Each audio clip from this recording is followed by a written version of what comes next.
Hello, welcome. My name is Kwabena. Welcome. I want to share with you what I call history of European education in Ghana. History of European education in Ghana. Sometimes you hear that if the Europeans had not come here to civilize us, we will not be where we are. They talk about all the things that the mission schools have done for us. Maybe, I don't know, but what I know is that the questions that we are asking ourselves as Africans, the grand scheme that the Europeans had, and all the achievements that we as a people have had, that they have tried to hide them, or play down, or make them seem like we've been a weak people all throughout. That has not been the case. The Portuguese came along the coast of Ghana, and when they came with the Catholics, they say, so some of them were Christians, as we know them. People will say that they were merchants, but at least they had some faith. So the faith that they had, we will say that they were Christians, So they came, and they say that they came to trade, but that they came to trade more than they should have. And so some of them did not succumb to their own belief system, which is love, which is kindness, which is justice. They didn't extend that to our people. So when they started to get involved with our people, the kind of education that they gave them ability to write their English so that they could communicate with them and read, and they gave them a lot of religious education. So that was just from the 15th century, 16th century, 17th century. They did that.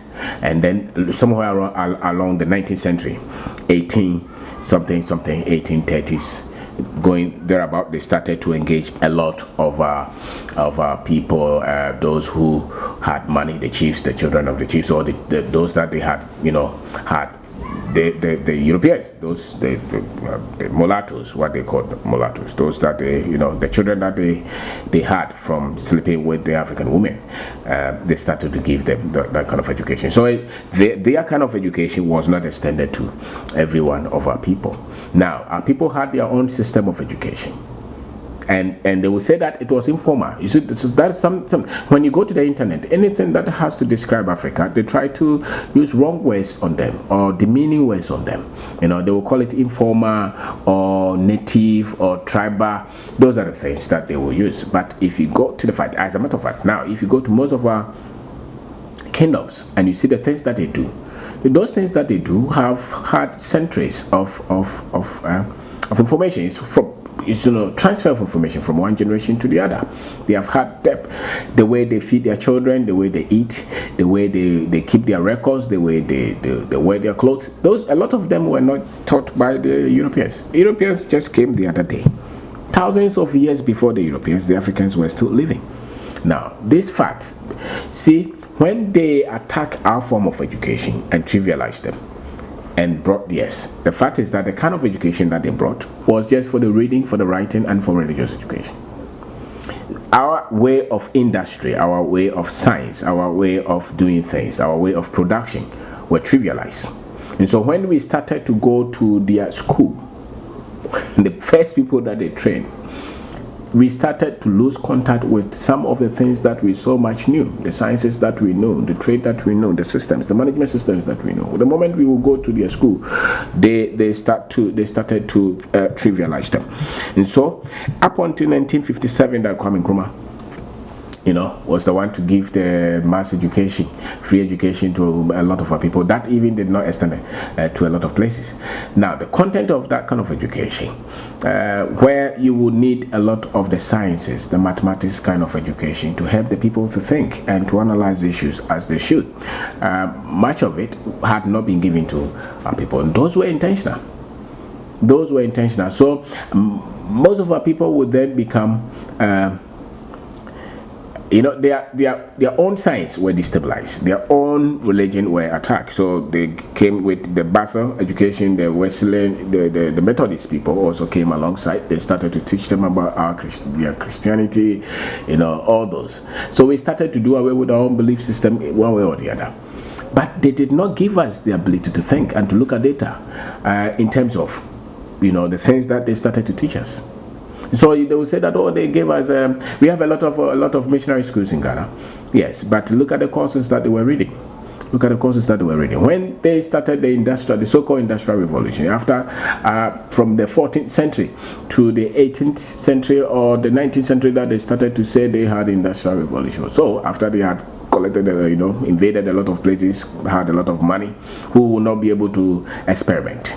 You invaded a lot of places, you have money, you have resources, you can experiment anything, and you copied a lot of the technologies everywhere. Anyway, you'll be able to try. You pick a lot of the most intelligent people. You'll be able to try and come out with something and put your name on them. Now, after that, even during those times, the kind of education, the University of Ghana that we see in Ghana here, 1950 something that they started, a latter part of 1940s, to the early part of 1950s that they started to, even that the Africans, the JB Danquist would have to put up a lot of fight, and most of our people would have to break money. They say that Gorgeous Beck did a lot of things. Yes, I hear that he was a good man. Maybe he wanted to develop the people, which is good, but the missionary education was devoid a lot of the times of the sciences, of the very things that will equip our people to develop to turn the various raw materials into productive items that will help our people. So how are you going to develop when the people that we put in most political or leadership positions were given the kind of education that could not turn the raw materials into something beneficial? Just about the same time, they were also industrializing, so to say. They were giving their people engineering, mathematics, science education, but we were being given what kind of education? The latter part of the 19th century to the early part of the 20th century. What kind of education were we being given? And what kind of education? Because you would need those kind of educations to civilize your people, and not to civilize your people, but at least to train your people to produce. Technology was not part of the kind of education that the Africans were being given that much. So Kwame Nkrumah took it up. He did a lot. He brought the belief in Africa, Pan-African education, which helped us. But as we talk now, the kind of education that we still practice, you see that when there is any situation in most African communities, the critical thinking as we want it, especially when you have been through school, I've been a bit low.